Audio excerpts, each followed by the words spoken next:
Você já imaginou a sua vida sem a eletricidade? Ainda não? Certamente você não estaria assistindo TV Escola sentado na sua poltrona, nem comendo a sua refeição predileta aquecida no micro-ondas. E com toda certeza, nós todos sofreríamos muito mais calor e muito mais frio sem os aparelhos que deixam nossas vidas mais confortáveis. Os hospitais, as indústrias, os meios de transporte, os bancos e tudo o que você possa imaginar seria bem diferente. Sim, a eletricidade transformou o mundo. E você verá, no nosso segundo programa da semana, os momentos cruciais dessa transformação.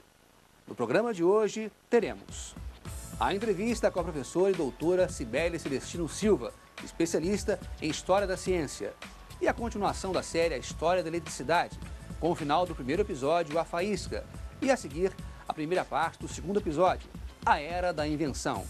O bate-papo dessa semana é com Cibele Celestino, professora do Instituto de Física de São Carlos, da USP, pós-doutora em História e Teoria da Ciência pela Unicamp, em Campinas. Olá, Cibele. Olá. Obrigado mais uma vez por aceitar o nosso convite. Cibele, em que área da física, de fato, você atua? Bom, eu desenvolvo pesquisas em História da Física e também sobre ensino de Física. Dentro da História da Física, eu desenvolvo pesquisas sobre História da Eletricidade e do eletromagnetismo e também sobre a História da Ótica. Eu estudo, no caso da eletricidade, eu estudo o começo das pesquisas sobre eletricidade, as primeiras teorias que foram desenvolvidas para explicar os fenômenos elétricos, isso no século XVIII, para localizar no tempo, né? E, Cibele, onde é que entra a filosofia no estudo da física? Bom, para a gente entender um pouco melhor como que são desenvolvidas as teorias científicas, os limites de validade das teorias, as relações entre experimento e teoria, até mesmo a relação entre matemática e teoria científica, essas perguntas são perguntas que têm uma abordagem filosófica para serem explicadas. Que a gente está preocupado, por exemplo, sobre a realidade das entidades físicas. Então, essas perguntas são perguntas de origem filosófica. Então, a filosofia entraria também nesse sentido. Você pode dar um exemplo para a gente? Um exemplo, no caso, como a gente está falando de eletricidade, é muito comum a gente falar de campo elétrico, né? E existe um certo debate aí entre filósofos sobre a realidade de entidades físicas como o campo elétrico, por exemplo. São entidades que existem no mundo real, de fato, ou são criações humanas? Então, isso é uma pergunta de origem filosófica. Então, é um exemplo. Professora, mudando um pouco de assunto, falando em pesquisa no ramo da física. As novas fontes alternativas de energia, elas estão em pauta?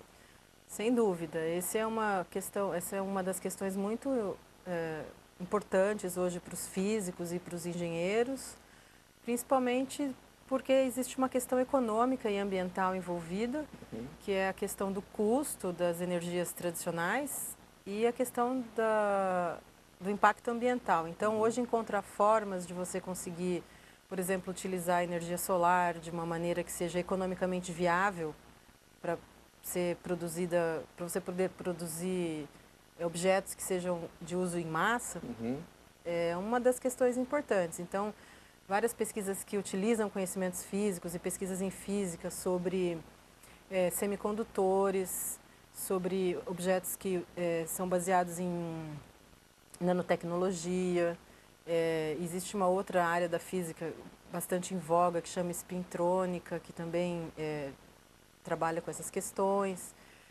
Existe também toda uma pesquisa sobre como utilizar as energias produzidas por biomassa, como, por exemplo, o etanol, essas coisas para produzir energia elétrica, para a gente poder usar no nosso dia a dia. E a pesquisa ela foca como utilizar esses materiais para você poder fazer coisas que sejam acessíveis para todo mundo. E isso é uma coisa que tem uma relação entre ciência e tecnologia muito forte, porque o conhecimento, às vezes, a gente tem o conhecimento científico de como poderia fazer. Agora, como fazer isso de uma forma barata e acessível para todo mundo é um desafio. Ou seja, às vezes tem a teoria, mas falta exercer a prática disso, né? Não necessariamente, assim, a gente consegue fazer produtos em pequena escala, porque eles são caros. Entendo. O desafio é transformar isso em larga escala para ser barato, para todo mundo poder ter o acesso. Tá certo, Cibele, muito obrigado pela sua participação e amanhã a gente continua. Tá bom. Depois do intervalo a gente volta. Até lá!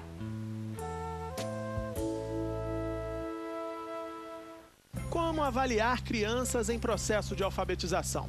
E como essa avaliação pode contribuir para o desenvolvimento dos alunos? São perguntas presentes no trabalho do professor alfabetizador. Não se esqueça, é nesta quarta-feira, às 5 da tarde. Aqui na TV Escola, o canal da educação. Se qualificar para o mercado de trabalho, entender e saber cantar sua música favorita, fazer amigos pelo mundo. Saber inglês é fundamental. This is good. E aqui na TV Escola, você aprende a língua do cotidiano para te ajudar a se expressar bem em várias situações do dia a dia. Está pronto para começar a aprender inglês? Verá que será muito divertido. Inglês para todos. Hoje, meia-noite.